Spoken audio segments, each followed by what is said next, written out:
Olá pessoal, sejam bem-vindos a mais um vídeo do canal Para Programar é Só Começar. E o assunto de hoje é arquivo de configuração. Isso aí, galera. Nós vamos falar hoje dos arquivos de configuração da aplicação, tá? Nós temos aí um detalhe muito importante, um esclarecimento muito importante para fazer para vocês. Então, se você é novo por aqui, gostar do conteúdo, se inscreva, ative o sininho de notificação para que você seja avisado dos novos vídeos do canal. Se você já é inscrito, compartilhe o vídeo, deixa o like, divulga o vídeo nas suas redes sociais. Vamos fazer com que o algoritmo do YouTube entenda que esse vídeo está sendo relevante. Deixa o like aí, galera. Vamos espalhar e vamos tornar o canal mais forte aí na internet. Ajuda muito o meu trabalho. Eu fico muito grato. Como sempre, vocês já sabem, é feito com muito carinho, com muito cuidado, com muito zelo, com muita dedicação e por isso eu peço a ajuda de vocês sempre. Valeu demais, galera! Bom, tem que fazer um esclarecimento aqui para vocês, tá? Porque a nossa aplicação ela vai voltar a usar o arquivo appsettings.json, beleza? Por que a nossa aplicação vai voltar a usar esse arquivo e não o webconfig? Nesse vídeo de hoje a gente vai resolver o problema definitivamente de ter que ficar colocando as nossas strings de conexão nos arquivos para que seja entendido, para que seja pego o contexto do arquivo, né? A gente vai corrigir isso definitivamente. Bom, a primeira coisa que eu quero dizer para vocês, galera, é o seguinte: quando eu comecei essa playlist, se você pegar o primeiro vídeo lá dessa playlist, né, onde eu explico o modelo MVC, eu utilizava uma versão anterior do Visual Studio, que era a versão 2017. Essa versão, ela eu utilizava o projeto ali como .NET 5.0. A partir da versão 2022 e hoje atualizando também para a versão 2026, como vocês já viram há bastante tempo, né? Essa atualização que eu fiz, o projeto que foi criado aqui para a gente trabalhar trabalhar nessa playlist é de .NET 8.0, tá? E no 8.0, pessoal, a arquitetura mudou, tá certo? Então eu tinha me esquecido desse detalhe, e aí por isso que o nosso webconfig não era lido de forma alguma. Porque no 8.0 o .NET trabalha com o appsettings.json, tá? Esse appsettings.json ele tem que existir, então não é só aquilo que eu falei com vocês no vídeo aqui da playlist, que o appsettings é usado para teste e tal, não em ambiente produtivo. Vou até deixar aqui o vídeo linkado aqui em cima para vocês poderem consultar, mas é necessário para a versão do projeto que a gente está trabalhando, tá? E é claro, com isso a gente está trabalhando com uma arquitetura mais moderna, mais organizada, né? Então, por isso a gente voltou a trabalhar com esse arquivo appsettings.json, tá? Então a primeira coisa que eu vou fazer no nosso projeto aqui é excluir o nosso webconfig, tá? Não vamos utilizar o webconfig mais, e sim o appsettings. Então, botão direito aqui nesse cara. Deixa eu fechar ele aqui para a gente não ter mais esse arquivo na nossa aplicação. Ó. Então, vamos lá, botão direito, tá? E eu vou deletar esse camarada. Ó, acabou, não existe mais o webconfig, tá? E aí, ó, no nosso appsettings.json, o que a gente tem? Essa aqui é a estrutura mínima, tá? É a estrutura mínima de um appsettings para fazer a aplicação funcionar. Então aqui na nossa estrutura tem a parte da connection strings, ó, e aqui o nome da nossa connection string, controle financeiro DB. Eu tenho aqui o servidor, a porta, o banco e o ID, que no caso é o root, né? Esse usuário root é o usuário master do banco de dados, tá? Nesse caso aqui eu não coloquei senha porque eu estou usando MySQL para fins didáticos. Eu optei por não utilizar senha, tá? Mas no seu banco, se você utiliza a senha, você coloca mais um atributo aqui separado por ponto e vírgula, que é o PWD e a sua senha, tá? Então ficaria mais um atributo pwd igual a senha que você está colocando. E aí, ó, essa é uma prática muito interessante, por quê? Porque toda vez que você precisar mudar alguma coisa de configuração da sua aplicação, você tem o seu App Settings para ajustar, assim como você tinha também o Web Config no padrão mais antigo, beleza? Então nosso App Settings está aqui. Agora eu vou mostrar nas classes o que foi que aconteceu, tá? Então, na primeira situação aqui, ó, quando a gente pega, por exemplo, um model lançamento e o model itens, tá? Vocês já veem que não existe mais, ó, aquela questão da gente colocar a string fixa, né? Não tem mais essa questão da string fixa aqui, beleza?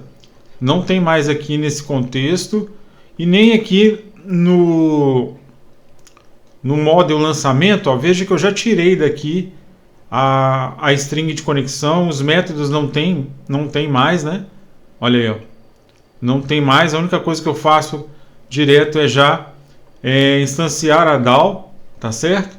Então, ó, não tem mais nenhum método com string fixa, não tem mais aquela questão de contexto, que a gente sabe que não é uma boa prática, que a gente sabe que o hardcode nunca é uma boa prática. Então, já vamos eliminar esse problema agora, tá? E aí, se a gente for na DAO, o que aconteceu com a nossa DAO então? Né? Então a gente tem aqui uma pasta que a gente já sabe, que é utilitários, e a nossa DAO está aqui dentro. Então veja bem, galera, no nosso arquivo DAO reformulado, tá? Ele usa só, eu deixei aqui, tirei tudo que era obsoleto, né? Tudo que não era necessário, e aqui ele tem os dois users que ele precisa. Olha só, na nossa classe, eu até mudei o nome dela para DAO dessa forma.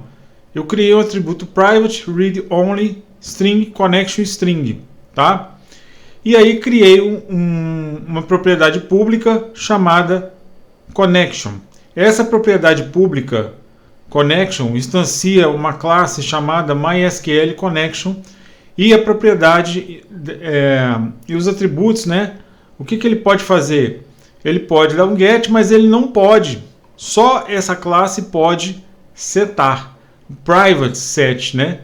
Nenhuma classe de fora vai conseguir setar algum valor. Isso tem a ver com encapsulamento, tá? Você que já assistiu a nossa playlist de orientação a objeto vai se lembrar disso daí. Bom, o construtor da classe, como que ficou, galera? Olha só.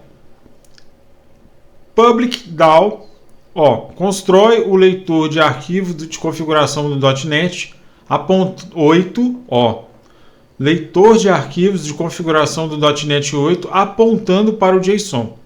Então, esse pedaço aqui, ó, é necessário para que ele construa de forma adequada o leitor de arquivos, tá? Então, um iConfiguration root configuration é igual a new configuration builder. É algo semelhante ao Program CS ali, né? Então, ó, set base path vem do app domain current domain base directory, add this JSON file, aí ele vai falar qual é o arquivo, ó. Aí tem opções, né? Read on, reload on change, optional, enfim. Isso aqui é meio que padrão, tá? E depois você tem um ponto build aqui, que é onde vai construir. Onde que ele vai recuperar a nossa connection string? Aqui, ó.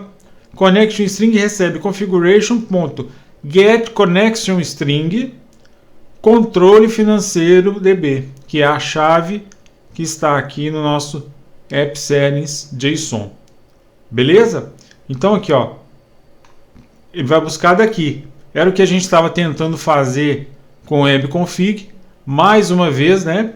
Eu me reporto a vocês que de fato a gente, por estar usando uma arquitetura mais nova, o webconfig não era mais utilizado nesse contexto, tá? E eu, por uma falha, estava, né, mantendo ele ali. Não teve prejuízo da nossa aplicação, porque eu vinha passo a passo mantendo ali o contexto, né? Mas chegou agora o momento da gente trabalhar essa opção, né? Essa questão de você ter o seu App Settings JSON tudo certinho, parar de pegar essa questão do contexto do arquivo que você está trabalhando, né? Connection String fixa, isso não existe, né, pessoal? Eu mesmo já falei isso com vocês várias vezes. Então, assim, agora a gente está, né? Tudo bem que aqui no canal a gente vem com uma proposta didática, vai falando com vocês passo a passo, mas sendo bem transparente, como eu sempre fui com vocês aqui nos vídeos e na construção do canal. Realmente esse foi um detalhe que me passou batido, tá? Mas em tempo a gente está aqui mostrando como é que funciona, como é que acontece esse tipo de coisa, tá? Então, voltando aqui para a DAO, ele vai ler dali, ó, que ele pegou a chave, tá? E aí eu fiz uma pequena verificação. Se string.isNull or empty connection string, ele vai dar uma exception, tá? Dizendo que a string de conexão controle financeiro DB não foi encontrada, tá? Então ele vai dar essa mensagem, né? A gente pode colocar uma outra mensagem aqui também, mas por hora vamos deixar essa aqui por enquanto, tá? Aí, ó, o que acontece? O nosso método conectar, eu fiz uma alteração nele, ó. Eu pedi para verificar se a conexão, ó, se a conexão é nula, connection recebe new MySQL connection, passando como parâmetro connection string. Se o connection.state é diferente de connection.state.open, ou seja, se ela não estiver aberta, ele vai dar o open nessa conexão, tá? E aí, basicamente, pequenas mudanças aqui nos nossos métodos também foram necessárias. Olha, using MySQL connection com é igual a new MySQL connection com connection string, beleza? Então aqui, ó, esse objeto com vai ter o connection string. E esse objeto CMD vai ser o cara que ele vai aqui, ó, MySQL command CMD igual a new MySQL command SQL, tá? Que é o nosso SQL que a gente passa aqui em cima, e com que é o objeto. E aí quando eu vou trabalhar com o meu data adapter, olha só que legal, eu tenho o MySQL Data Adapter CMD. Ficou até mais enxuto, né? E no finalzinho retorna o Data Table, tá? Então, basicamente, ó, a gente está fazendo... mantive aqui os métodos, né? Mas com uma pequena alteração aqui para esses contextos, tá? E esse cara aqui, que é o executar comando retorno ID, né? Que ele pega o ID do autoincremento gerado no banco de dados, tá? A gente tem um método aqui, mas na verdade a gente até não tem utilizado esse método. Depois eu vou repensar se a gente vai manter aqui ou não, mas enfim, vocês veem que a estrutura é a mesma, beleza? Bom, vamos testar então e vamos ver o que se está pegando de fato a nossa connection string, está tudo certinho. Vamos testar. Vou colocar aqui um break, ó, aqui, e aí eu vou rodar a aplicação e a gente já vai ver de cara o que está acontecendo, ó. Vou pôr para rodar, beleza? Tá rodando, bacaninha.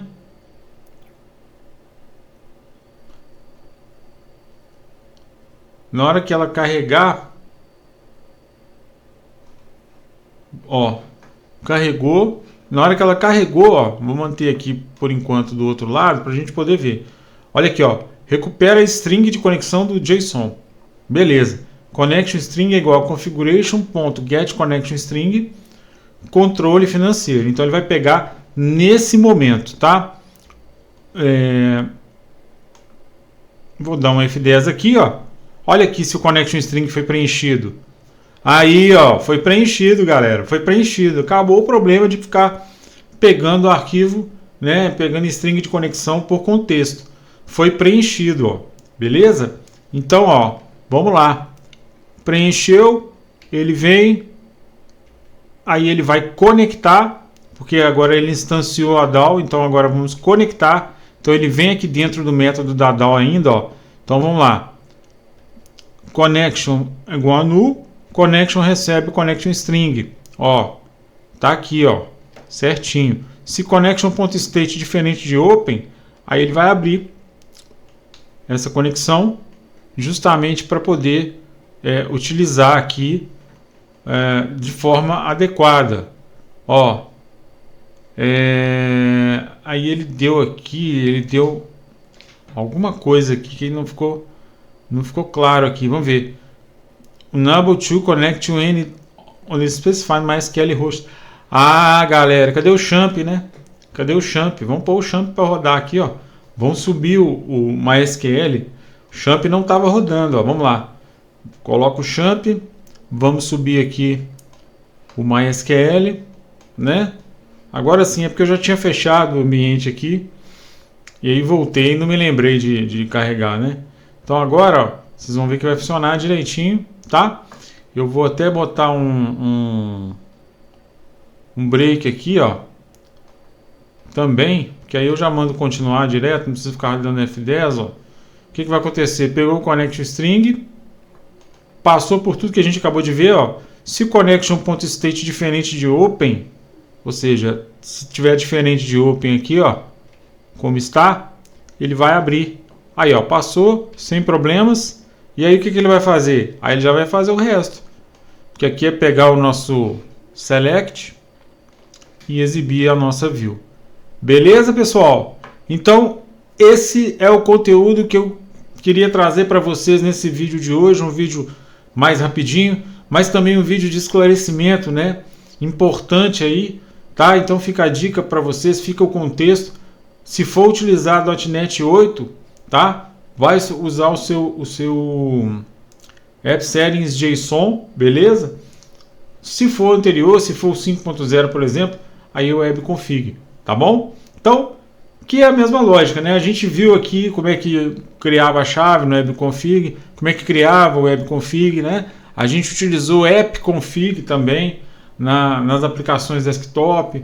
Então, assim, a gente já contemplou boa parte dessa questão dos arquivos de configuração, tá bom? Mas nesse caso aqui era importantíssimo trazer esse esclarecimento, porque senão na hora que a gente fosse ler o config ali, a gente ia ficar quebrando cabeça, eu ia ficar batendo cabeça, sendo bem sincero para vocês, e foi muito bom ter prestado atenção nesse detalhe para poder gravar esse vídeo aqui, beleza?